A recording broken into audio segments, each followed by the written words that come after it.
तीन राहगीर रास्ते पर एक पेड़ के नीचे मिले। तीनों लंबी यात्रा पर निकले थे।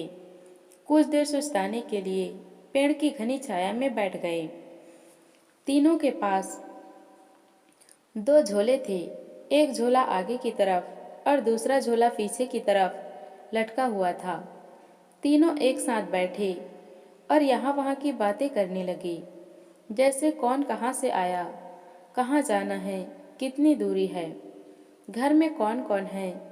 ऐसे कई सवाल जो अजनबी एक दूसरे के बारे में जानना चाहते हैं।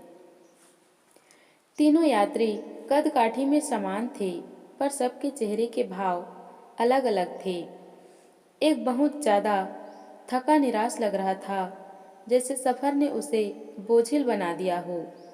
दूसरा थका हुआ था, पर बोझिल नहीं लग रहा था। और तीसरा अत्यंत आनंद में था। एक दूर बैठा महात्मा इन्हें देख मुस्कुरा रहा था। तभी तीनों की नज़र महात्मा पर पड़ी और उनके पास जाकर तीनों ने सवाल किया कि वे मुस्कुरा क्यों रहे हैं। इस सवाल के जवाब में महात्मा ने तीनों से सवाल किया कि तुम्हारे पास दो झोले हैं, इनमें से एक में तुम्हें लोगों की अच्छाई को रखना है और एक में बुराई को। बताओ क्या रखोगे। एक ने कहा, मेरे आगे वाले झोले में मैं बुराई रखूंगा ताकि जीवन भर उनसे दूर रहूं, और पीछे अच्छाई रखूंगा। दूसरे ने कहा, मैं आगे अच्छाई रखूंगा ताकि उन जैसा बनूं, और पीछे बुराई ताकि उनसे अच्छा बनूं। तीसरे ने कहा, मैं आगे अच्छाई रखूंगा ताकि उसके साथ संतुष्ट रहूं, और पीछे बुराई रखूंगा और पीछे के थैले में एक छेद कर दूंगा, जिससे वो बुराई का बोझ कम होता रहे और अच्छाई ही मेरे साथ रहे। अर्थात वो बुराई को भुला देना चाहता था। यह सुनकर महात्मा ने कहा, पहला जो सफ़र से थक कर निराश दिख रहा है, जिसने कहा कि वो बुराई सामने रखेगा, वो इस यात्रा की भांति जीवन से थक गया है, क्योंकि उसकी सोच नकारात्मक है। इसके लिए जीवन कठिन है।